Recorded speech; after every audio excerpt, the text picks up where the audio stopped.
ఈరోజు లంచ్ చిక్కుడుకాయ పలావ్.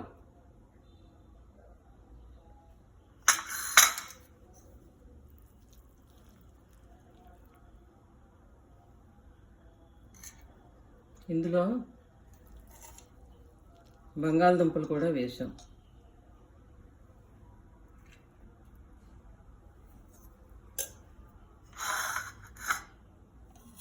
ఇప్పుడు మార్నింగ్ టిఫిన్ మొక్కజొన్న గింజలు ఎర్రనూక ఉప్మా. నేను అది కొంచెం ఇది కొంచెం ప్లేట్లో పెట్టుకొని టేస్ట్ చూస్తున్నాను.